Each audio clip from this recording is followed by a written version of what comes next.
चलिए स्टार्ट करते हैं, ठीक है। ये यूथ पब्लिकेशन का प्रैक्टिस सेट नंबर 15 है। बिहार पुलिस का प्रैक्टिस सेट नंबर 15 है। इसका इसमें इस बुक में टोटल ना 15 प्रैक्टिस सेट था। 14 प्रैक्टिस सेट पूरा हम करवा चुके हैं। पूरा अगर प्लेलिस्ट चेक कीजिएगा आपको मिल जाएगा, वहाँ से रिवीजन कर सकते हैं। आज प्रैक्टिस सेट नंबर 15 करते हैं। ये लास्ट प्रैक्टिस सेट है, ठीक है। इसके बाद जो है ना ज्ञान बिंदु का जो आज एक प्रैक्टिस सेट नंबर डाले हैं, बाकी लगातार उसका 11-12 प्रैक्टिस सेट न्यू जो करवाया ना सर, उसका हम रेगुलर आएगा। चलिए बताइएगा, क्वेश्चन नंबर 1 कह रहा है, आप लोग कमेंट में आंसर दीजिएगा आप लोग, ठीक है। कौन सा आंसर क्वेश्चन का आंसर आ रहा नहीं आ रहा है। क्वेश्चन नंबर 1 आ रहा है, कह रहा है क्वेश्चन नंबर 1 कह रहा है कि प्रैक्टिस सेट नंबर 15 का क्वेश्चन नंबर 1 है, कह रहा है कि भारत का राष्ट्रीय प्रतीक भारत सरकार द्वारा कब अपनाया गया था, क्या होगा? 26 जनवरी 1950 को। इसका राइट आंसर होगा ऑप्शन नंबर 1 का राइट आंसर होगा ऑप्शन नंबर सी, 26 जनवरी 1950 को, ठीक है। तो कह रहा है कि भारत का राष्ट्रीय प्रतीक भारत सरकार द्वारा कब अपनाया गया था, तो 26 जनवरी 1950 को अपनाया गया था, याद रखिएगा। तो अशोक द्वारा सारनाथ में स्थापित सिंह स्तंभ भारत का राष्ट्रीय प्रतीक है। इसको सारनाथ में स्थित अशोक की लाट से लिया गया था। इसे 26 जनवरी 1950 ईस्वी को भारत सरकार के द्वारा क्या हुआ, अपनाया गया, ठीक है। आई क्वेश्चन नंबर 2 पे आई। क्वेश्चन नंबर 2 कह रहा है कि भारतीय संविधान के निम्न में से कौन से अनुच्छेद में मनी बिल को परिभाषित किया गया, किस अनुच्छेद में किया गया, बताइए क्या होगा? अनुच्छेद 110 में। हाँ, 2 का राइट आंसर होगा ऑप्शन नंबर ए, अनुच्छेद 110 में, ठीक है। तो कह रहा है ना कि भारतीय संविधान के निम्न में से कौन सा अनुच्छेद में मनी बिल को परिभाषित किया गया, किसमें किया गया, अनुच्छेद 110 में किया गया, याद रखिएगा। आइए क्वेश्चन नंबर 3 पे। क्वेश्चन नंबर 3 कह रहा है, देखिए क्वेश्चन नंबर 3 कह रहा है, निम्नलिखित में से किसके अंतर्गत भारत को एक धर्मनिरपेक्ष राज्य के रूप में परिणत किया गया, किसको किया गया, बताइए। तो 3 का राइट आंसर होगा ऑप्शन नंबर ए, संविधान की प्रस्तावना। क्या है, संविधान की प्रस्तावना। तो कह रहा है कि निम्नलिखित में से किसके अंतर्गत भारत को एक धर्मनिरपेक्ष राज्य के रूप में वर्णित किया गया है, तो संविधान की प्रस्तावना है, ठीक है, याद रखिएगा। आइए क्वेश्चन नंबर 4 पे। क्वेश्चन नंबर 4 कह रहा है कि भारतीय संसद के प्रत्येक सदन को बुलाने और स्थगित करने का अधिकार किसे है, तो क्या होगा? तो 4 का राइट आंसर होगा ऑप्शन नंबर डी, राष्ट्रपति को है। किसको है, राष्ट्रपति को है, याद रखिएगा। तो भारतीय संसद के प्रत्येक सदन को बुलाने और स्थगित करने का जो अधिकार है किसे है, तो राष्ट्रपति को है, याद रखिएगा। भारतीय संसद के प्रत्येक सदन को बुलाने और स्थगित करने का अधिकार किसे है, तो राष्ट्रपति को है। आगे क्वेश्चन नंबर 5 पे आइए। क्वेश्चन नंबर 5 कह रहा है कि भारत के पहले उप प्रधानमंत्री कौन थे, वह किस राजनीतिक दल के थे, तो क्या होगा? 5 का राइट आंसर होगा ऑप्शन नंबर क्या होगा, तो ए होगा, सरदार वल्लभ भाई पटेल आईएनसी के थे। क्या थे, आईएनसी के थे, ठीक है। तो कह रहा है कि भारत के पहले उप प्रधानमंत्री कौन थे, जो और वह किस राजनीतिक दल के थे, तो सरदार वल्लभ भाई पटेल थे। ये कौन थे, आईएनसी के थे, ठीक है। भारतीय राष्ट्रीय कांग्रेस के थे, ठीक है, भारतीय राष्ट्रीय कांग्रेस, इंटरनेशनल कांग्रेस के थे, याद रखिएगा। आगे क्वेश्चन नंबर 6 पे आइए। क्वेश्चन नंबर 6 कह रहा है कि नगर पालिका का सदस्य बनने के लिए आवश्यक न्यूनतम आयु भारत के संविधान के अनुच्छेद 247 के भी के अनुसार है, बताइए कितना वर्ष है, बताइए क्या होगा? नगर पालिका बोलेगा तो 21 वर्ष है ना, इसका राइट आंसर ऑप्शन नंबर 21 वर्ष है, याद रखिएगा। तो याद रखिएगा ना कि नगर पालिका का सदस्य बनने के लिए आवश्यक न्यूनतम आयु कितनी वर्ष होनी चाहिए, 21 वर्ष है। अब नगर पालिका का जो वर्णन है ना, ये अनुच्छेद 247 के भी में किया गया है, ठीक है, याद रखिएगा। आगे क्वेश्चन नंबर 7 पे। क्वेश्चन नंबर 7 कह रहा है कि जब इंदिरा गांधी देश की प्रधानमंत्री थी, तो उस दौरान भारत में आंतरिक आपातकाल की घोषणा कब की गई थी, तो क्या होगा? इसका राइट आंसर क्या होगा? 7 का राइट आंसर ऑप्शन नंबर क्या होगा, तो 7 का ऑप्शन नंबर बी होगा, 1975 में। कब किया, 1975 में किया गया था, याद रखिएगा। 1975 में 25 जून को जो है ना, ये किया गया था 25 जून को। और इसी दिन आज ही का करंट न्यूज बता रहे हैं, आज का जो है ना, एक गृह मंत्री जो है अमित शाह है, ये आपातकाल में जो हुआ था ना, उसमें आंतरिक जो हुआ था, जो ना ये आपातकाल लगाए थे, इंदिरा गांधी लगाई थी उसमें, आज का दिन जो है इस्तीफा राष्ट्रीय हत्या दिवस मनाया जाएगा, राष्ट्रीय हत्या दिवस आया था 25 जून को, ठीक है, याद रखिएगा। आज ही का ये आया है डे। क्वेश्चन नंबर 8 पे कह रहा है कि भारत के नियंत्रक एवं महालेखा परीक्षक सीएजी का समान कार्यकाल कितने वर्ष का होता है, तो क्या होगा, बताइए। 8 का ऑप्शन नंबर क्या होगा, तो डी होगा, 6 होता है। कितना होता है, 6 होता है। तो कह रहा है ना कि भारत के नियंत्रक एवं महालेखा परीक्षक जो सीएजी का जो समान कार्यकाल होता है, तो कितने वर्ष का होता है, 6 वर्ष का होता है, याद रखिएगा। आगे कह रहा है क्वेश्चन नंबर आइए 9 पे। क्वेश्चन नंबर 9 कह रहा है कि इनमें से कौन सा जीव भारत का राष्ट्रीय जल जीव है, बताइए क्या होगा? तो 9 का राइट आंसर होगा ऑप्शन नंबर सी, गंगा नदी के डॉल्फिन है, याद रखिएगा। तो इनमें से कौन सा जीव जो है भारत का राष्ट्रीय जलीय जीव है, तो गंगा नदी की डॉल्फिन है, याद रखिएगा, ठीक है। और अगर यहाँ पे कुछ इंपॉर्टेंट याद रखिएगा, अगर राष्ट्रीय प्रतीक का बात करें, मतलब भारत का राष्ट्रीय प्रतीक क्या है, सारनाथ स्थित अशोक द्वारा स्थापित स्तंभ का शीर्ष भाग है, याद रखिएगा। ठीक है, सारनाथ का स्थित अशोक द्वारा स्थापित सिंह स्तंभ का शीर्ष भाग है। और राष्ट्रीय ध्वज बोलेगा तो क्या है, तो तिरंगा है। केसरिया सफेद हरा रंग होता है, पता ही है। अगर भारत का राष्ट्रीय गीत गान बोलेगा तो कौन सा, जनगण मन है। अगर भारत का राष्ट्रीय गीत बोलेगा तो कौन सा है, वंदे मातरम है। अगर भारत का राष्ट्रीय कैलेंडर बोलेगा तो ग्रेगोरियन कैलेंडर जो शक संवत पर आधारित है। राष्ट्रीय पुष्प बोलेगा भारत का कौन सा है, तो कमल है। इसको वैज्ञानिक नाम किस क्या होता है, नेलम्बो न्यूसिफेरा गार्टन होता है। अगर भारत का राष्ट्रीय पक्षी का बात करें तो क्या है, मोर है, जिसका वैज्ञानिक नाम क्या है, पावो क्रिस्टेसस है। ठीक है, याद रखिएगा। अगर भारत के राष्ट्रीय पशु का बात करें तो बाघ है, इसका वैज्ञानिक नाम क्या होता है, पैंथरा टाइग्रिस होता है। अगर भारत का राष्ट्रीय फल बोलेगा तो क्या है, आम है, मैग्नीफेरा इंडिका बोलते हैं वैज्ञानिक नाम। राष्ट्रीय वृक्ष बोलेगा तो बरगद है, इसको क्या बोलते हैं वैज्ञानिक नाम, फाइकस बेला लेंसिस। ठीक है। और राष्ट्रीय नदी बोलेगा तो गंगा नदी है, जिसको मान्यता मिला था 4 नवंबर 2008 को मिला था। आप भारत का राष्ट्रीय जलीय जीव बोलेगा तो गंगा डॉल्फिन है। ये सभी पॉइंट ना याद रखिएगा। आगे कह रहा है, देखिए क्वेश्चन नंबर 10 कह रहा है, क्वेश्चन नंबर 10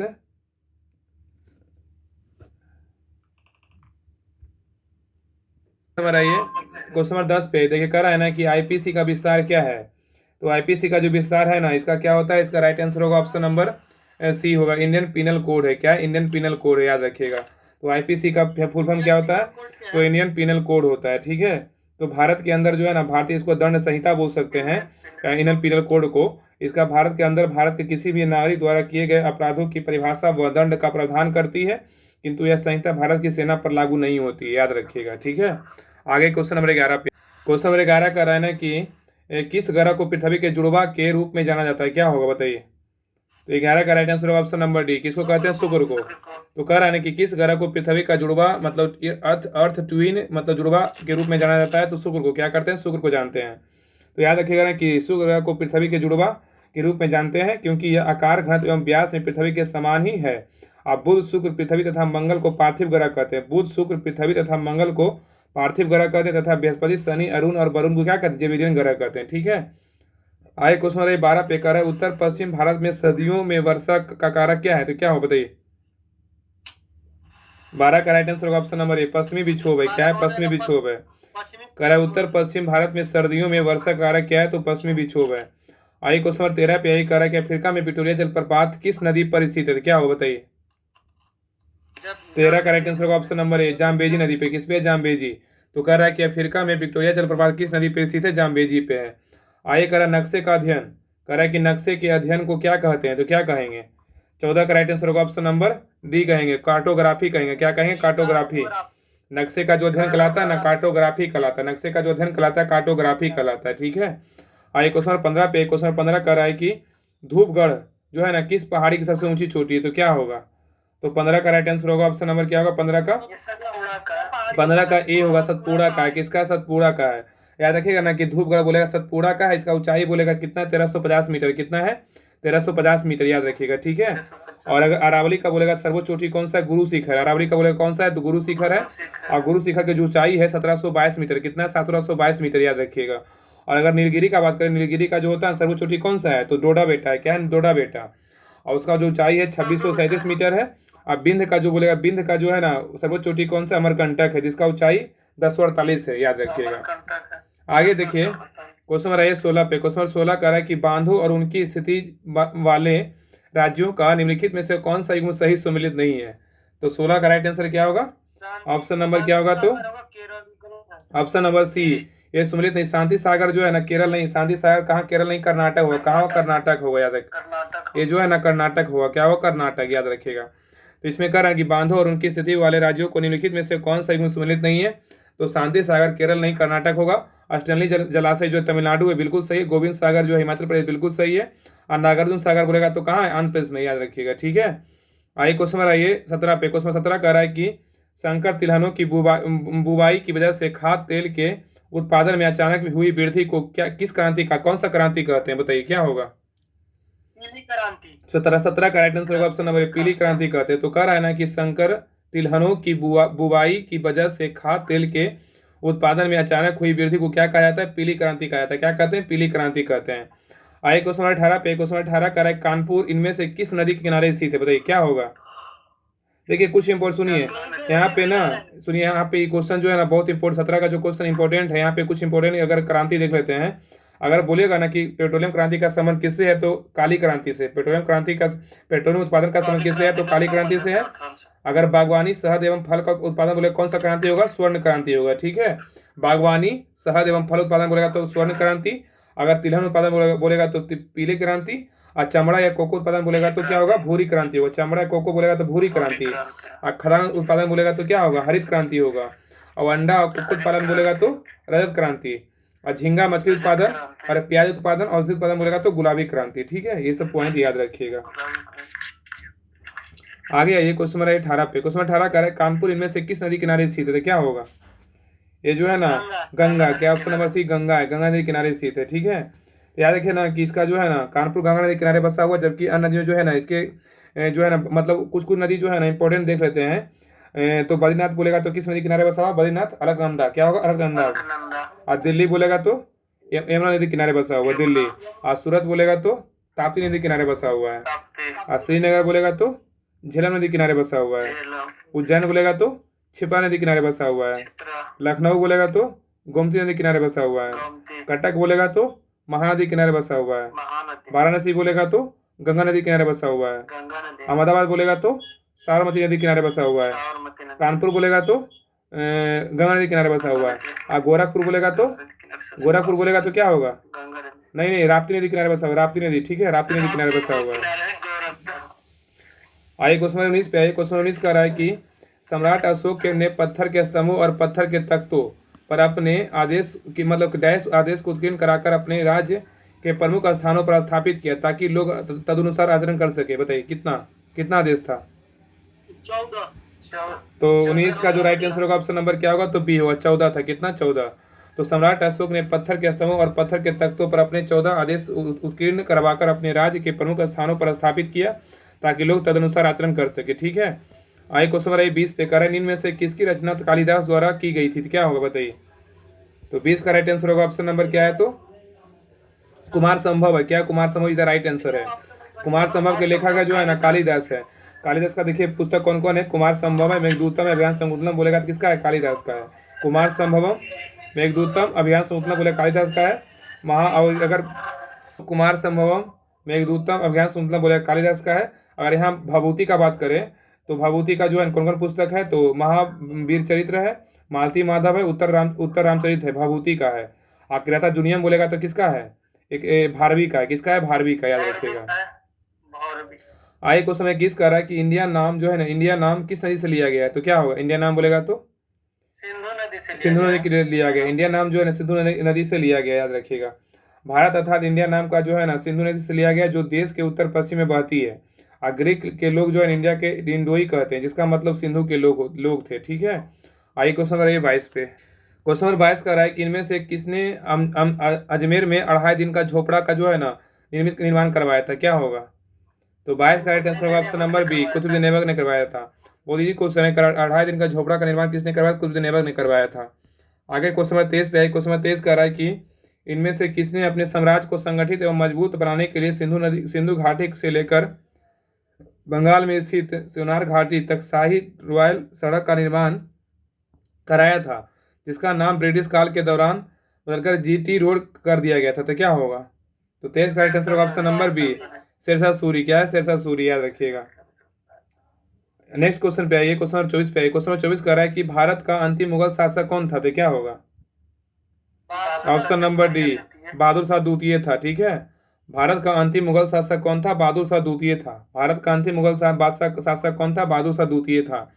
आइए क्वेश्चन में कह रहा है 25 कह रहा है कि विश्व प्रसिद्ध स्वर्ण मंदिर गोल्डन टेम्पल की आधारशिला किसने रखी थी, तो क्या होगा। हाँ, इसका राइट आंसर होगा ऑप्शन नंबर बी, हजरत मियाँ मीर जी, हजरत मियाँ मीर जी, ठीक है। तो कह रहा है ना कि विश्व प्रसिद्ध स्वर्ण मंदिर की आधारशिला हजरत मियाँ मीर जी ने 1588 में रखी थी। इस समय सिखों के गुरु कौन थे, रामदास थे, ठीक है। आइए क्वेश्चन रही 26 पे। क्वेश्चन 26 कह रहा है कि बंगाल की सेना के सैनिकों ने 10 मई 1857 को मेरठ में विद्रोह कर दिया गया था। उस समय मुगल सम्राट कौन था, तो क्या होगा। तो 26 का राइट आंसर होगा option number A, Bahadur Shah Zafar था, ठीक है। तो कह रहा है कि बंगाल के सेना के सैनिकों ने 10 मई 1857 को मेरठ में विद्रोह कर दिया था। उस समय मुगल सम्राट कौन था? बहादुर शाह जफर था। आगे क्वेश्चन 27 पे कह रहा है किस स्थान को nursery of the Bengal army, nursery of the Bengal army कहा जाता है? किसको कहते हैं, किस स्थान को कहते हैं? अवध। किसको? 27 का राइट आंसर होगा ऑप्शन नंबर क्या होगा? डी होगा। अवध को कहते हैं। किसको कहते हैं? अवध को।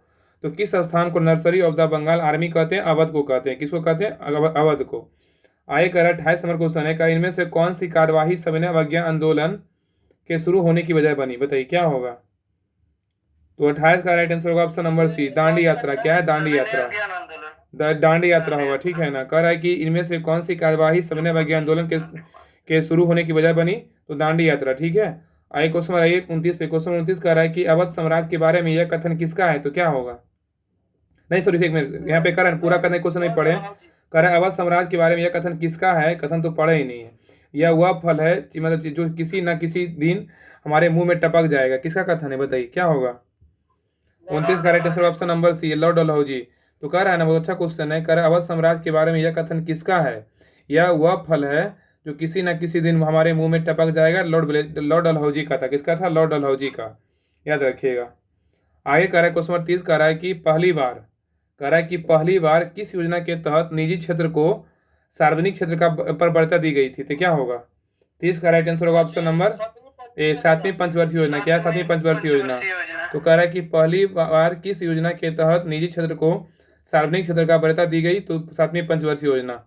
आगे बताइएगा कि क्वेश्चन नंबर 31 कह रहा है कि बैंक दर शब्द का क्या अर्थ है? बताइए बैंक दर का शब्द क्या क्या अर्थ है? तो 31 का राइट आंसर होगा ऑप्शन नंबर डी है। क्या है? डी। क्या होगा? डी होगा। केंद्रीय बैंक द्वारा वाणिज्यिक बैंकों को दिए गए अपने ऋणों पर लगाई जाने वाली ब्याज दर है, ठीक है। तो केंद्रीय बैंक द्वारा वाणिज्यिक बैंक को दिए गए अपने ऋणों पर लगाई जाने वाली ब्याज दर को बैंक दर कहते हैं, ठीक है। आगे क्वेश्चन 32 पे करा वह दर जिस पर भारतीय रिजर्व बैंक अन्य बैंकों से ऋण लेती है क्या कहलाती है? बताइए क्या कहेंगे उसको? रिवर्स रेपो दर। रिवर्स। हाँ, तो 32 का राइट आंसर होगा ऑप्शन नंबर सी होगा, रिवर्स रेपो दर कहेंगे, रिवर्स रेपो रेट कहते हैं। तो कह रहा है ना कि वह दर जिस पर भारतीय रिजर्व बैंक अन्य बैंकों से ऋण लेती है वह क्या कहलाती है? रिवर्स रेपो रेट कहलाती है। आगे कह रहा है क्वेश्चन 33 कह रहा है कि भारत में 100% जो है ना 100% प्राइमरी शिक्षा प्राप्त करने वाला पहला जो है राज्य कौन सा है? बहुत अच्छा क्वेश्चन है, पहला बोले इंपॉर्टेंट है। कौन सा है? तो इसका Kerala, option number D is the right answer है। तो कह रहा है कि भारत में 100% प्राइमरी शिक्षा प्राप्त करने वाला पहला राज्य कौन सा है? तो केरल है। पढ़ा लिखा इसे भी राज्य है। आगे कह रहा है 34 नंबर क्वेश्चन कह रहा है कि भारत में कृषि के संदर्भ में एमएसपी का पूरा नाम क्या है? तो क्या होगा? 34 का राइट आंसर होगा option number D, minimum support price है। क्या है? मिनिमम सपोर्ट प्राइस है, याद रखिए एमएसपी का मिनिमम सपोर्ट प्राइस है। आगे 35 नंबर कह रहा है इंद्रधनुष 2.0 से संबंधित है, क्या है बताइए? तो 35 का राइट आंसर होगा ऑप्शन नंबर ए, सार्वजनिक क्षेत्र बैंकों का पुनर्पूंजीकरण। इंद्रधनुष 2.0 संबंधित है किससे? सार्वजनिक क्षेत्र बैंकों का पुनर्पूंजीकरण है, ठीक है। आगे क्वेश्चन 36 पे कह रहा है कि सौभाग्य योजना केंद्र सरकार के किस मंत्रालय के नियंत्रण के अधीन है? तो क्या होगा? 36 का राइट आंसर होगा ऑप्शन नंबर सी, विद्युत मंत्रालय। क्या है? विद्युत मंत्रालय, ठीक है। तो कह रहा है कि सौभाग्य योजना केंद्र सरकार के किस मंत्रालय के नियंत्रण के अधीन है? विद्युत मंत्रालय। आगे 37 ने कह रहा है कि भारत में पहली पशुधन गणना किस वर्ष के दौरान की गई थी? तो क्या होगा? 37 का राइट आंसर होगा ऑप्शन नंबर डी, 1919 कह रहा है कि भारत में पहली पशुधन गणना किस वर्ष के दौरान की गई थी? 1919 कह रहा है कि तमिलनाडु का सबसे लोकप्रिय लोक नृत्य कौन सा है? तो क्या होगा? 38 का राइट आंसर होगा ऑप्शन नंबर ए, करगम है। क्या है? तमिलनाडु का जो है ना करगम है। करगम तमिलनाडु का है। यक्षगान बोलेगा तो कहाँ है? यक्षगान जो है ना कर्नाटक का। यक्षगान कहाँ का है? कर्नाटक, याद रखिएगा। और अगर यहाँ पे कुटियाट्टम बोलेगा तो कहाँ का है? तो केरल का है। कुटियाट्टम बोलेगा तो केरल का है। कुटियाट्टम या कथकली बोलेगा तो केरल का है, याद रखिएगा, ठीक है। ये दोनों केरल का है। कुटियाट्टम हाँ, कथकली दोनों केरल का है। आगे क्वेश्चन 39 पे कह रहा है कि निम्नलिखित में से कौन सा शास्त्रीय नृत्य अपने वर्तमान रूप से मुगल परंपरा में प्रभावित है? क्या होगा? ऑप्शन नंबर सी, कथक है। क्या है? कथक है। आगे क्वेश्चन नंबर 40 कह रहा है वेल्थ ऑफ नेशन नामक पुस्तक के लेखक कौन है? तो क्या होगा? 40 का right answer option number A, Adam Smith है। कौन है? एडम स्मिथ है, ठीक है। और याद रखिए कुछ पुस्तक याद रखिएगा, अगर कार्ल मार्क्स बोलेगा ना, कार्ल मार्क्स का पुस्तक कौन कौन है? तो द कम्युनिस्ट मैनिफेस्टो है कार्ल मार्क्स का। दास कपड़े बोलेगा तो किसका है? कार्ल मार्क्स का है। और यहाँ पे बात करें जो है ना एलन ग्रिस्पेन का बात करें, एलन ग्रिस्पेन का पुस्तक क्या क्या है? द एज ऑफ टर्बुलेंस बोलेगा तो एलन ग्रिस्पेन का पुस्तक है। और यहाँ पर बात करें जॉन स्टुअर्ट मिल का जो पुस्तक का नाम क्या है? तो सिस्टम ऑफ लॉजिक, या तो दूसरा पुस्तक है ऑन लिबर्टी। ये किसका है? जॉन स्टुअर्ट मिल का है। आगे क्वेश्चन 14 कह रहा है कि संयुक्त राष्ट्र दिवस प्रति वर्ष किस तिथि को मनाया जाता है, तो क्या होगा? 41 का राइट आंसर होगा ऑप्शन नंबर ए, 24 अक्टूबर को मनाते हैं। कब मनाते हैं? 24 अक्टूबर को। संयुक्त राष्ट्र दिवस मनाते हैं 24 अक्टूबर को। हम विश्व मधुमेह दिवस बोलेगा तो 14 नवंबर को मनाते हैं। 14 और नवंबर अंतर्राष्ट्रीय मानवाधिकार बोलेगा तो दिवस तो 10 दिसंबर को। ठीक है, 10 दिसंबर। हाँ। आगे क्वेश्चन बनाइए 42 पे कह रहा है कि शांति स्वरूप भटनागर वार्षिक पुरस्कार किस क्षेत्र में उत्कृष्ट उपलब्धि के लिए दिया जाता है, तो क्या होगा शांति स्वरूप भटनागर पुरस्कार? ये मिलता है इसका। इसका राइट आंसर होगा ऑप्शन नंबर क्या होगा? तो इसका ऑप्शन नंबर सी, विज्ञान और तकनीकी में दिया जाता है। विज्ञान और तकनीक में दिया जाता है, याद रखिएगा। तो शांति स्वरूप भटनागर पुरस्कार भारतीय प्रौद्योगिकी एवं तथा वैज्ञानिक अनुसंधान परिषद द्वारा वर्ष 1997 में दिया जा रहा है। यह पुरस्कार प्रत्येक वर्ष शांति स्वरूप भटनागर शांति की स्मृति में दिया जाता है और इसका मूल उद्देश्य क्या है? विज्ञान और प्रौद्योगिकी के क्षेत्र में उल्लेखनीय एवं असाधारण प्रतिभा के मेधावियों को बढ़ावा देना। तो 42 का राइट आंसर क्या? Option number C. Question number 43 है, कह रहा है कि इनमें से कौन सा विश्व व्यापार संगठन WTO वर्ल्ड ट्रेड ऑर्गेनाइजेशन का पूर्ववर्ती था, क्या है बताइए? पक्षीय व्यापार अनुभव। 43 का राइट आंसर क्या होगा? Option number B. Option number B है ना, व्यापार एवं शुल्क और समान करार है। क्या है? तो व्यापार एवं शुल्क और समान करार है।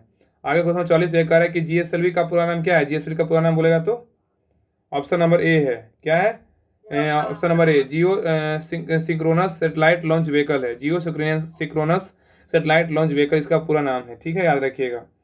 आगे क्वेश्चन 45 पे कह रहा है, 45 में क्वेश्चन ONGC का मुख्यालय कहाँ है? ONGC का मुख्यालय बोलेगा तो हाँ, तो ONGC का फुल फॉर्म होता है ना, इसका मुख्यालय तो याद रखें। 45 का राइट आंसर क्या? ऑप्शन नंबर डी, देहरादून में है। अगर ONGC का फुल फॉर्म बोलेगा तो oil and natural corporation limited होता है। ठीक है, oil and natural corporation limited होता है ONGC। आज का जो प्रारंभ हुआ था, स्थापना हुआ था 23 जून 1993 को हुआ था, याद रखिएगा। आगे क्वेश्चन 46 पे कह रहा है कि मानक PC कीबोर्ड पर कितनी फंक्शन कुंजियां बटन उपस्थित होती है, तो क्या होगा? 46 का राइट आंसर होगा ऑप्शन नंबर सी, 12। तो मानव PC कीबोर्ड पर कितनी फंक्शन कुंजियां बटन उपस्थित होती है? 12। आगे कह रहा है कि प्रकाशिक ऑप्टिकल फाइबर में सिग्नल कैसे प्रेषित होता है, तो क्या होगा? 47 का राइट आंसर होगा ऑप्शन नंबर सी, संपूर्ण आंतरिक परिवर्तन के कारण, समुद्र आंतरिक परिवर्तन के कारण।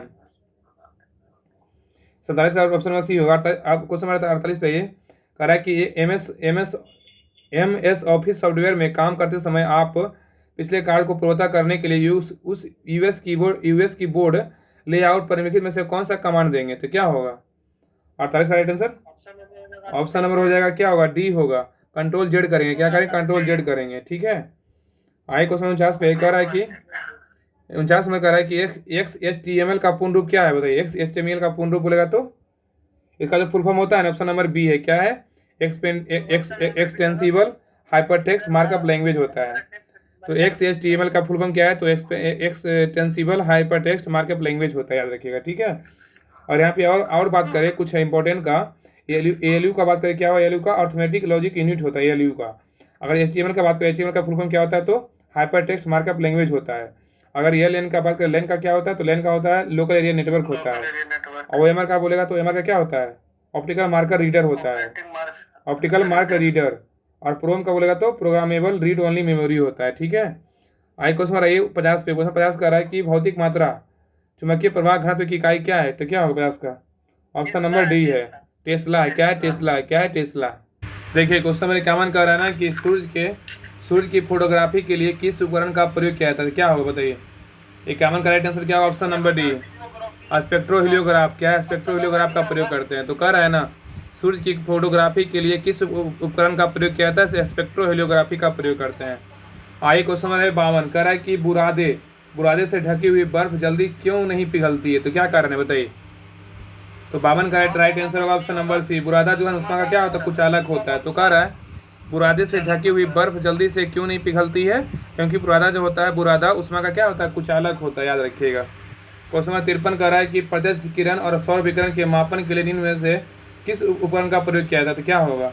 53 का राइट आंसर होगा ऑप्शन नंबर सी, पायरेलियोमीटर। ठीक है, यह ऑप्शन नंबर सी होगा, पायरेलियोमीटर होगा। तो कह रहा है कि प्रत्यक्ष किरण और सौर विकिरण के मापन के लिए निम्न में से किस उपकरण का प्रयोग किया जाता है? तो पायरेलियोमीटर का प्रयोग करते हैं।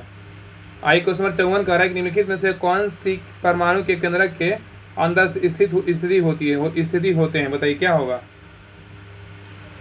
54 का right answer option number A, protons और न्यूट्रॉन्स होता है। ठीक है। तो कह रहा है कि निम्नलिखित में से कौन किसी परमाणु के केंद्रक के अंदर स्थित होते हैं?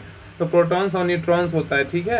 आगे क्वेश्चन नंबर 55 कह रहा है कि लोहे को जंग से सुरक्षित रखने के लिए किस विधि का जो है ना उपयोग किया जाता है, क्या होगा। 55 का right answer option number B, एसद लेपन का। क्या है, एसद लेपन का। कह रहा है कि लोहे को जंग से सुरक्षित रखने के लिए किस विधि का उपयोग करते हैं, एसद लेपन का। आगे 56 नंबर क्वेश्चन करा, निम्नलिखित तत्वों में से किसका सबसे कम गलनांक है, तो क्या होगा। 56 का राइट आंसर होगा ऑप्शन नंबर ए होगा, हीलियम का होता है। किसका, हीलियम का। करा निम्नलिखित तत्वों में से किसका सबसे कम गलनांक होता है, हीलियम का जो होता है सबसे कम गलनांक होता है, याद रखिएगा। आगे करा शुष्क बर्फ जो है ना किसका ठोस रूप है, तो क्या होगा बताइए। तो 57 का राइट आंसर होगा option number C, carbon dioxide का। क्या है, कार्बन डाइऑक्साइड का। आगे करा 58 और क्वेश्चन कर रहा है कि बॉक्साइड जो है ना किसका एक अयस्क या खनिज है, तो क्या होगा बताइए। 58 का राइट आंसर होगा ऑप्शन नंबर एल्यूमिनियम का है। क्या, एल्यूमिनियम का। बॉक्साइड जो है ना एल्यूमिनियम का एक अयस्क या खनिज बोल सकते हैं, जो भी बोलिए। आइए क्वेश्चन 59 पे कह रहा है कोशिका की ऊर्जा या मुद्रा, कोशिका की ऊर्जा मुद्रा के रूप में किसे जाना जाता है, तो क्या होगा। 59 का राइट आंसर होगा option number B, adenosine triphosphate, ठीक है। तो कोशिका की ऊर्जा मुद्रा के रूप में किसे जाना जाता है, एडिनोसिन ट्राइफॉस्फेट, ठीक है। आइए क्वेश्चन नंबर 60 का रहा है कि पुरुष के लिए कौन सा गुणसूत्रीय संयोजन उत्तरदायी है, तो क्या होगा बताइए। तो 60 का राइट आंसर होगा ऑप्शन नंबर डी, XY है, ठीक है। तो कह रहा है कि पुरुष के लिए मतलब जो है ना कौन सा गुणसूत्र संयोजन उत्तरदायी है, तो XY है। आगे 61 नंबर क्वेश्चन पे यही कह रहा है कि निम्नलिखित में से कौन सा कथन सही नहीं है, बताइए इसमें कौन सा कथन गलत है। 61 का राइट आंसर होगा ऑप्शन नंबर सी, हाइड्रा में मुकुलन संभव नहीं है, संभव है, ठीक है। हाइड्रा में जो है मुकुलन संभव है, ठीक है, ये गलत है, यहाँ पे नहीं दिया इसलिए गलत है। आगे कह रहा है कि हाइड्रा में केवल अलैंगिक जनन होता है, बिल्कुल सही है। अधिकांश मेढक अंड प्रजक जंतु है, बिल्कुल सही है। और मुर्गी में आंतरिक निषेचन होता है, बिल्कुल सही है, ठीक है। यहाँ पे नहीं, यहाँ पे हाई होगा, ठीक है, यहाँ पे नहीं रहेगा तो हो जाता सही। आगे कह रहा है 62 नंबर क्वेश्चन है, कह रहा है कि निम्न में से कौन सा हीमोग्लोबिन का एक प्राथमिक कार्य है, बताइए क्या होगा। तो 62 का राइट आंसर होगा ऑप्शन नंबर डी, ऑक्सीजन का वहन करना, ठीक है। तो कह रहा है इनमें से कौन सा हीमोग्लोबिन का एक प्राथमिक कार्य है, तो ऑक्सीजन का वहन करना। आगे क्वेश्चन 63 पे कह रहा है कि निम्नलिखित में से कौन मस्तिष्क का भाग नहीं है, बताइए मस्तिष्क का भाग कौन नहीं है। तो कर्णपाली नहीं है, जिसको पीना बोलते हैं, लेकिन पॉन्स है, मज्जा है, चेतक है। तो कह रहा है निम्नलिखित में से कौन मस्तिष्क का भाग नहीं है, तो कर्णपाली नहीं है, लेकिन पॉन्स, चेतक और मज्जा ये सभी है। आगे क्वेश्चन 64 कह रहा है कि अन्नामलाई टाइगर रिजर्व किस राज्य में है, अन्नामलाई बोलेगा तो तमिलनाडु में है। तो इसका 64 का राइट आंसर होगा option number C, Tamil Nadu. Annamalai tiger reserve कहाँ है, तमिलनाडु में, याद रखिएगा, ठीक है। आगे आइए क्वेश्चन नंबर 65 कह रहा है कि मार्च 2023 में प्रधानमंत्री नरेंद्र मोदी ने कहाँ पर विश्व के सबसे लंबे रेलवे प्लेटफॉर्म का उद्घाटन किया है, तो कहाँ होगा। तो 65 का right answer option number B, Hubli Dharwad में। क्या है, हुबली धारवाड़ में, ठीक है, हुबली धारवाड़ में किए हैं। ये कहाँ है, तो कर्नाटक में, याद रखिए कर्नाटक में है। आई क्वेश्चन नंबर कह रहा है 66 कह रहा है कि जनवरी 2023 में भारत का पहला संविधान साक्षर जिला किसे घोषित किया गया था, क्या होगा। किसको किया गया, तो ऑप्शन नंबर ए, कोल्लम को किया। किसको किया, कोल्लम को किया गया, याद रखिएगा। कोल्लम जिला। आगे कह रहा है कि मार्च 2023 में यूरोपीय आयोग ने किस भारतीय उत्पाद को संरक्षित भौगोलिक संकेतक PGI का दर्जा प्रदान किया गया, तो क्या होगा। ऑप्शन नंबर इसका बी होगा, कांगड़ा चाय। क्या है, कांगड़ा चाय, ठीक है। कांगड़ा चाय। आगे कह रहा है फरवरी 2023 में क्षेत्रीय भाषा के निर्णय प्रकाशित करने वाला देश का पहला उच्च न्यायालय कौन बना है। तो 68 का right answer option number D, Kerala का उच्च न्यायालय, ठीक है। आगे 69 नंबर क्वेश्चन पे यही कह रहा है कि जनवरी 2023 में कौन सा जिला 5G तकनीक लागू करने वाला देश का पहला कांची जिला बन गया है। तो 69 का राइट आंसर होगा ऑप्शन नंबर डी, विदिशा है। क्या है, विदिशा है।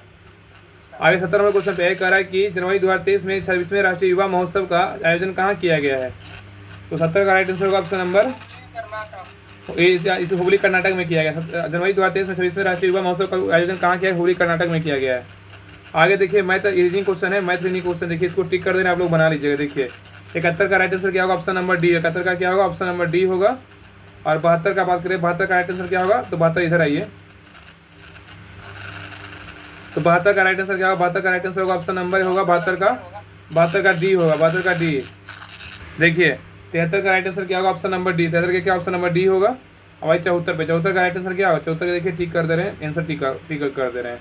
74 का राइट आंसर होगा ऑप्शन नंबर ए होगा। क्या होगा, ए होगा, इसमें फिल करना था, रीजनिंग क्वेश्चन था। 75 का राइट आंसर होगा ऑप्शन नंबर डी, 75 का ऑप्शन नंबर डी है। 76 का बात करें, 76 का क्या होगा, तो ऑप्शन नंबर 76 का क्या होगा, 76 का बी है। क्या है, 5:7 है। और 77 का राइट आंसर क्या होगा, 77 का ऑप्शन नंबर बी होगा, √b + a/b - a है। और 78 का राइट आंसर क्या होगा? 78 का ऑप्शन नंबर बी होगा, 78 का बी होगा। और 79 का राइट आंसर क्या होगा? 79 का ए होगा। क्या 79 का ए होगा? 80 का राइट आंसर बोलोगे तो 80 का क्या होगा? 80 का सी होगा। क्या 80 का सी होगा? ठीक है। अब आइए 81 पे देखिए, यहाँ से इंग्लिश क्वेश्चन 10 क्वेश्चन इंग्लिश का दिया हुआ है। देखिए ध्यान पूर्वक देखिएगा। ये दिया हुआ कह रहा है the flowing sentence has been split into 4 segment, identify the segment that contains a grammatical error. इसमें जो सेगमेंट दिया इसमें ये बोल रहा है इसके में कौन सा एरर जो है ना गलत सेंटेंस लिखा हुआ है। तो God is great and we could be grateful to him for all the gift he had bestowed on us. तो 81 का जो राइट आंसर होगा ऑप्शन नंबर बी होगा। क्या होगा? यहाँ पे एंड बी कुड जो है ना ये गलत है। क्या है? एंड बी कुड गलत है। यहाँ पे एंड भी नहीं होगा, कैन मतलब यहाँ पे होगा ना कैन कैन होगा। यहाँ पे कैन कैन प्रयोग होगा का प्रयोग होगा, कैन बी कुड होगा। ठीक है। आगे कह रहा है क्वेश्चन 82 कह रहा है कि 82 कह रहा है कि select the most appropriate meaning of the given item. Item दिया हुआ है फुल स्टेम ए हेड। क्या होगा? 82 का राइट आंसर होगा ऑप्शन नंबर क्या होगा? तो सी होगा। Move onward with determination, move onward with determination होगा। आगे 83 पे कह रहा है कि select the most appropriate synonyms of the given word. Billy का क्या होगा? बिली का बोलेगा तो बिली मतलब होता है चतुर होता है, तो धूर्त होता है। ठीक है। इसका सिनोनिम्स पूछा है ना, तो इसका होगा चालाक होगा ना। तो चालाक का क्या होता है? चालाक का क्या होगा? तो कैरी कैरी कैरी फाई क्रैफिटी के क्या है? क्रैफ्टी होगा। ठीक है। इसमें चालाक होता है। आगे क्वेश्चन 84 कह रहा है कि select the most appropriate option to fill in the blanks. इसमें खालिस्तान को भरना है। लुक एट दी अबाउट, खालिस्तान about happily in the river. 84 का राइट आंसर क्या होगा? ऑप्शन नंबर बी होगा। ठीक है। स्पेल्सिंग तो कह रहा है look at the hippo splashing about happily in the river. 85 पे कह रहा है कि 85 में कि select the incorrectly spelled word. Select the incorrectly spelled word क्या होगा? 85 का राइट आंसर होगा ऑप्शन नंबर 85 का ऑप्शन नंबर सी होगा। पिकेट होगा। क्या होगा? पिकेट याद रखिएगा। देखिए 85 पे ये कह रहा है कि select the most appropriate option to fill in the blanks. इसमें खालिस्तान को भरना है। In the year 1973 there we only 9 tiger reserve but खालिस्तान द नंबर ऑफ राइजन 250। क्या होगा? 86 का क्या होगा राइट आंसर बताइए? 86 का राइट आंसर क्या होगा? ऑप्शन नंबर क्या होगा? तो ए होगा। ग्रेजुअली क्या होगा? ग्रेजुअली होगा। ठीक है। ग्रेजुअली होगा। ठीक है। ग्रेजुअली याद रखिएगा। आगे है क्वेश्चन 87 पे ये कह रहा है कि select the option that can be use as one word substitute for the given group of words. दिया हुआ है यहाँ पे कह रहा है a place where antiques are kept. तो क्या होगा इसको बताइए? 87 का राइट आंसर होगा ऑप्शन नंबर सी म्यूजियम होगा। क्या होगा? म्यूजियम होगा। यहाँ पे ग्रुप ऑफ वर्ड्स जो है ना, यहाँ पे ग्रुप ऑफ वर्ड्स जो है a place where antiques are kept के लिए विकल्प जो है ना म्यूजियम संग्रहालय उपयुक्त शब्द है, इसलिए ये विकल्प क्या है? सही है। आगे D8 पे कह रहा है कि select the most the option that can be use as one word substitute for the given group of words. बोल रहा है पर्सन, कह रहा है select the most option can be use as one word substitute for the given group of words. Person who is not an expert in a field of art और music. क्या होगा बताइए? तो 88 का राइट आंसर होगा option number A होगा। Amateur क्या? Amateur होगा। क्या? एमेच्योर याद रखिएगा। आगे क्वेश्चन में रहिए। इसका मतलब होता है ना अमेचर मतलब होता है अनुभवहीन होता है। ठीक है। अनुभवहीन होता है। ठीक है। याद रखिएगा। 89 पे कह रहा है कि select the option that is closest meaning to the underline item phrase in the given sentences. इसमें कह रहा है कि दिया हुआ है कि please cut down on your expenses now और you will face difficult in the future. 89 का क्या होगा? ऑप्शन नंबर सी होगा। क्या होगा? रिड्यूस होगा। क्या होगा? रिड्यूस होगा। 90 कह रहा है कि select the option can be use as one word substitute for the given group of words. जो कह रहा है कि drop varieties of tree and shrubs grow in pots. तो 90 का राइट आंसर क्या होगा? ऑप्शन नंबर ए होगा। बोनसाई। क्या है? बोनसाई। ठीक है। याद रखिएगा। आगे आप देखिए हिंदी क्वेश्चन यहाँ पे 10 क्वेश्चन जो है हिंदी का दिया 91 नंबर से। कह रहा है कि धूमिल शब्द का विपरीत शब्द क्या है बताइए? धूमिल शब्द का विपरीत शब्द क्या है? तो 91 का right answer option number B है। उज्ज्वल है। क्या है? उज्ज्वल है। तो धूमिल का विपरीत शब्द उज्ज्वल है। अस्वच्छ का विलोम बोले अस्वच्छ है और धुंधला का बोलेगा तो अस्पष्ट है। ठीक है। आगे कह रहा है हिंदी में कृत प्रतियों की संख्या कितनी है? क्या होगा? 92 का right answer option number A 28 है। क्या है? 28। आगे कह रहा है यदि ए ए ओ तथा ओ के बाद कोई भिन्न स्वर आता है, इनके स्थान क्रमशः आई अब हो जाता है, यह संधि कौन सी है बताइए। 93 का right answer option number B होगा, अयादी होगा। क्या होगा? अयादी। आगे 94 पे कह रहा है कि जो हर समय दूसरों की बुराइयां खोजता है उसे क्या कहते हैं। तो 94 का right answer option number C, छिंद्रान्वेषी कहते हैं। क्या कहा? छिंद्रान्वेषी कहते हैं। छिंद्रान्वेषी। आगे कह रहा है अनिल अनल का सही अर्थ देने वाला शब्द क्या है, तो क्या होगा। तो 95 का right answer option number A होगा, वायु अग्नि। क्या है? वायु अग्नि। आएगा 96 कह रहा है कि अंश अंश शब्द का युग्म से सही अर्थ बताइए। अंश अंश का शब्द का सही अर्थ बताइए, क्या होगा। 96 का राइट आंसर होगा ऑप्शन नंबर बी, हिंसा और कंधा। हिंसा और कंधा है, ठीक है। आगे 97 कह रहा है कि निम्नलिखित में से कंकाल शब्द का अर्थ कौन सा है, तो क्या होगा। तो 97 का राइट आंसर होगा ऑप्शन नंबर बी, हड्डियों का ढांचा। निम्नलिखित में से कंकाल शब्द का अर्थ कौन सा है, तो हड्डियों का ढांचा है। आगे 98 कह रहा है निम्नलिखित में से कौन सा शब्द हंस की जगह प्रयुक्त नहीं किया जा सकता, क्या होगा। 98 नंबर क्वेश्चन में कह रहा है कि निम्नलिखित में से कौन सा शब्द हंस की जगह प्रयुक्त नहीं किया जा सकता है। तो 98 का राइट आंसर होगा ऑप्शन नंबर डी, अमृत का नहीं कर सकते, लेकिन योगी सूर्य और श्वेत का कर सकते हैं, ठीक है, याद रखिएगा। तो कह रहा दिए गए शब्द में हंस की जगह अमृत शब्द का प्रयोग नहीं किया जाता है, और जबकि सूर्य, योगी, श्वेत, हंस के अनेकार्थी शब्द है।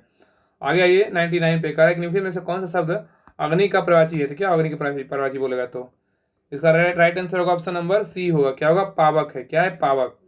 तो अग्नि के जो है ना प्रवाची शब्द, प्रवाची बोलेगा पावक है। जब अनंत प्रवाची बोलेगा तो अर्णव के प्रवाची शब्द बोलेगा तो सागर, समुद्र, उदही, परिधि, पयोथी, जलाधि, नरेश, समुंदर है, नदी समुंदर है, ठीक है। औरक का बोलेगा तो प्रवाची बोलेगा सांप, तक्षक, नाग, बिस्तर, मणिधर और भुंजंग है। आगे लास्ट क्वेश्चन पे कह रहा है कि ओखली में सिर देना मुहावरे का अर्थ क्या होता है। मुसीबत झेलना। क्या ऑप्शन नंबर ए, मुसीबत झेलना। कह रहा है कि ओखली में सिर देना मुहावरे का अर्थ क्या होता है, तो मुसीबत झेलना होता है। तो ये सेट नंबर 15 था, सेट नंबर 15 कंप्लीट हो गया। ई बुक जो है ना पूरा ये जो यूथ पब्लिकेशन का टोटल 15 प्रैक्टिस सेट था, सारा प्रैक्टिस सेट हम कंप्लीट करवा दिए हैं। इसका पीडीएफ चाहिए आप टेलीग्राम चैनल ज्वाइन कर लीजिए, इसका लिंक डिस्क्रिप्शन में डला हुआ है। सारा बुक भेजा हुआ है पूरा 15 सेट का। इस बुक में एक भी सेट नहीं हो रहा, सारा प्रैक्टिस सेट खत्म हो गया। अब बाकी आगे जो है ना ज्ञान बिंदु का प्रैक्टिस सेट आएगा कंटिन्यू बिहार पुलिस का, जो सर अभी बैच में ले रहे हैं। तो रहने दीजिए आज के लिए यहीं तक।